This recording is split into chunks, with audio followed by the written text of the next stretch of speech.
disorder or services. It also is contracting sexual transmitted diseases, etc. 1 in 3 women and 1 in 4 men have experienced some form of physical violence by their intimate partner. This includes ranges such as a slap, a shove, a push, but they are not considered domestic violence. It also says 1 in 7 women and 1 in 25 men have been injured by an intimate partner. 1 in 10 women have been raped by an intimate partner. 1 in 10. 1 in 10. That's astronomical. It does say here, though, that data is unavailable for male victims, and I'm curious why that is. It could be there might the not be stigmatism by it. It could be insufficient data. Yeah. You know what I mean? Because the embarrassment, the men coming out that, oh well, my partner, raped me or something. Sure. It could be hard to get that. I guess at this point, I mean, my favorite show is Law and Order. We got issues, but even men, even men to men, domestic violence. Yeah. You're in a gay relationship. It happens.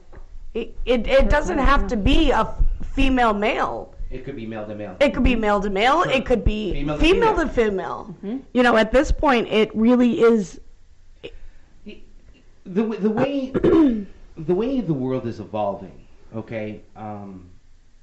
For example, we've in the 50s and 60s where the women were the ones that were the caretakers of the house. They were the housewives, so on and so forth. Now we have, in the last few years, we have the Me Too movement.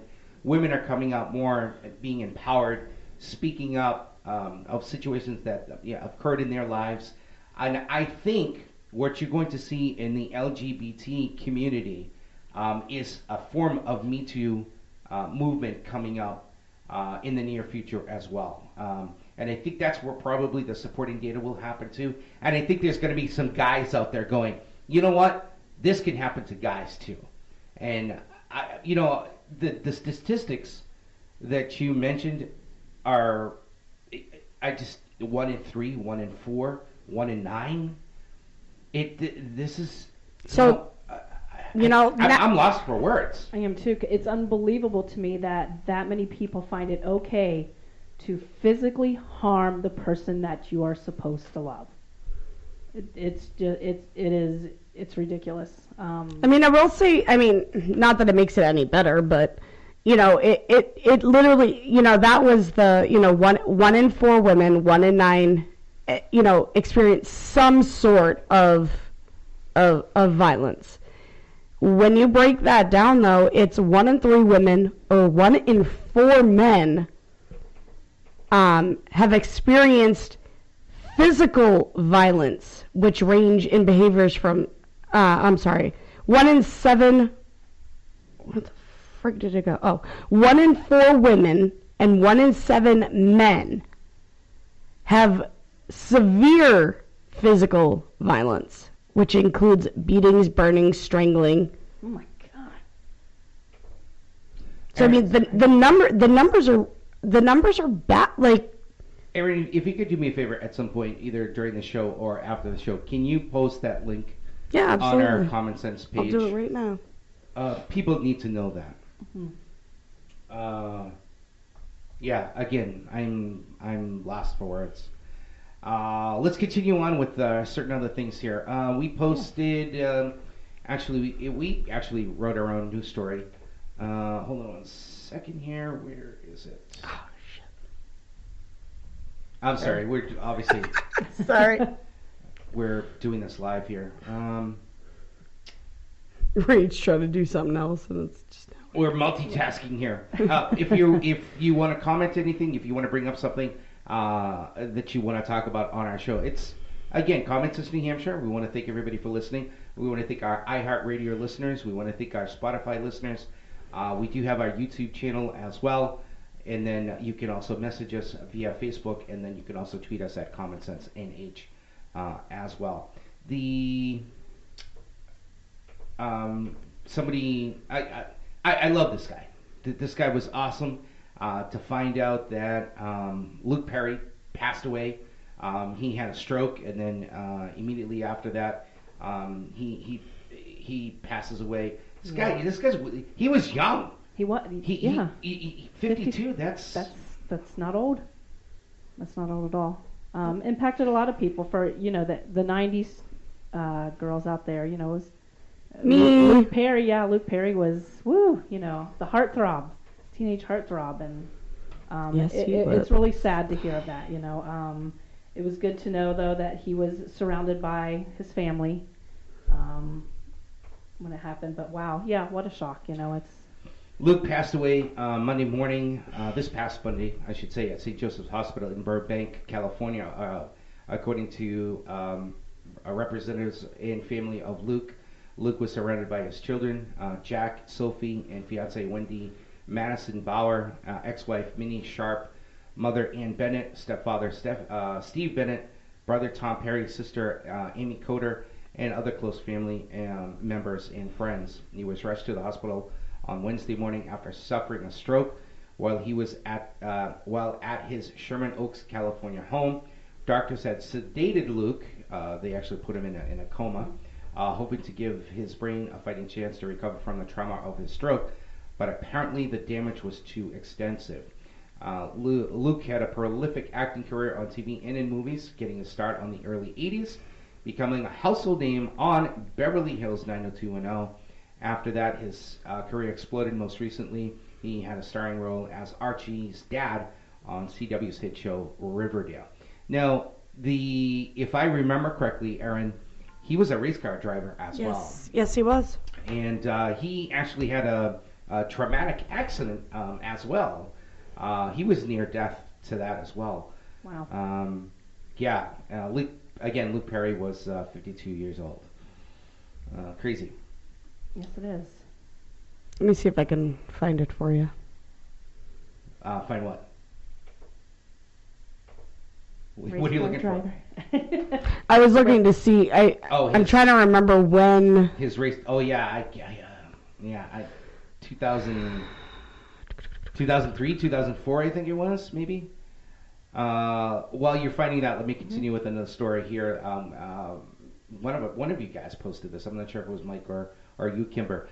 Mississippi man shot and killed his wife and 2 other people at her birthday party last week after she tried to stop him from drunk driving. Oh Lord, that must have been posted by Mike.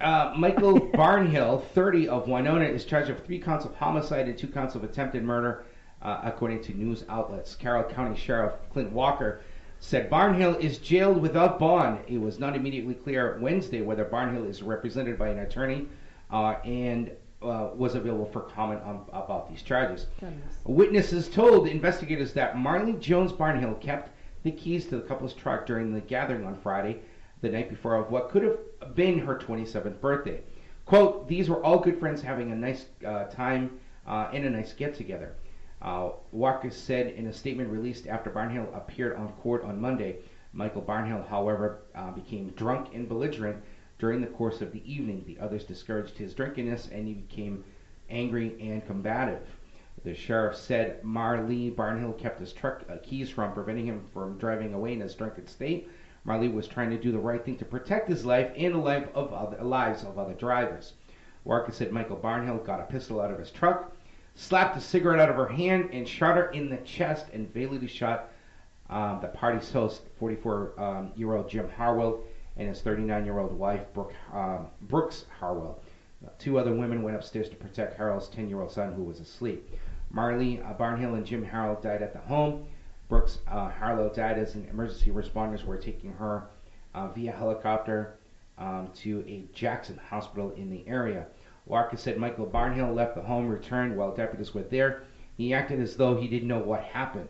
Surviving witnesses, though, identified him as the shooter, and the deputies arrested him right on site. Quote, she was just a young lady who dedicated her life to helping others. She had a sweet personality and just a precious soul. Unbelievable. I just like this. I don't know what to say. I really don't know what to say. People are idiots. As Mike would say, I hate people. You know, it's, It's funny how it comes back to him. It's unbelievable that, you get so intoxicated that you shoot somebody. It's just crazy. What are you drawing over there? No, I've got an erasable pen. Oh, I have a correction too. I'm sorry. It wasn't Luke Perry. That was my bad. It was Jason Priestley that was a race car driver. Oh, that's what it was. I knew it was one of the boys. Honestly, I'm looking at this. Jason Priestley's been in a shit ton of accidents. Goodness. He was in 2011. He was in his race car accident, and then in 2015 he was in an accident with a horse on set. I'm sorry, I thought you said a whore, and I was like, what? I was like, this just gets worse. No, I guess it says he suffered a concussion after a horse accident on set. So I don't know, he was taping something, I guess, and yeah. So that was my bad. It was Jason Priestley. It wasn't Luke Perry. Okay. There's a recent report that Beverly Hills 90210 is in a reboot. Some of the original cast members, they were actually reaching out to Luke, saying that they wanted him to come back on the new show. But because of his contract with Riverdale, he wasn't available to do that. Yeah. Spoiler alert: if you haven't watched the full season of The Masked Singer, you definitely want to shut this off for the next 10 seconds. One of the Masked Singers that were on the show was Tori Spelling. Tori Spelling had so much plastic surgery. I almost didn't recognize her. I haven't seen it. I'm gonna have to watch it. Hold on. I didn't even recognize her. Oh no! So, I was staring at her, going, "Who the hell's that?" And then I'm like, "Oh." Yeah, Tori Spelling. Oh no. No. Granted, maybe we can give her the benefit of the doubt. I mean, obviously she had a full mask on as she was singing, so maybe it was hot in there and she looked flustered and her hair was just in disarray. So it may be of that, but I saw some of the pictures of Tori and I don't know. I'm just gonna leave from it what she was to what she is now. It's no offense, but it's like Michael Jackson. Oh no. I don't know. So there's some other stories here. Robert Kraft in the news again. I know. As a matter of fact, I was actually I was being funny. I put something on Facebook. If anyone had visited Orchids of Asia, and it was asking for a friend, but it was Anyway, it was just too soon. He has a dream team of lawyers assembled, ready to take his case on, and come to find out. You guys, you gotta see Kim's face right now because wow. Because I haven't seen the show, but yeah. She's had a little bit of work. Continuing on with Robert Kraft. Sorry. Yeah, no, that's okay. He is the court system down in Florida, Jupiter, Florida, asked him that he has to make a physical appearance for court. Come to find out, this is only a misdemeanor. Mm-hmm. That he's dealing with. I mean, granted, I'm not that I'm saying that a misdemeanor is just a slap on the wrist and everything, but I'm just pointing that out. But he's got a court coming up in April, I believe it is, and his dream team of lawyers are ready to battle that. So that's one thing. The next thing I definitely want to bring up is that there's a petition going on right now. And believe it or not, this is part of the Me Too movement. I'm not sure why this would be part of the Me Too movement. Maybe because of the whole prostitution and these girls were living at this, day spa. I guess these women, I mean, speaking of domestic violence, I mean, these were literally sex slave.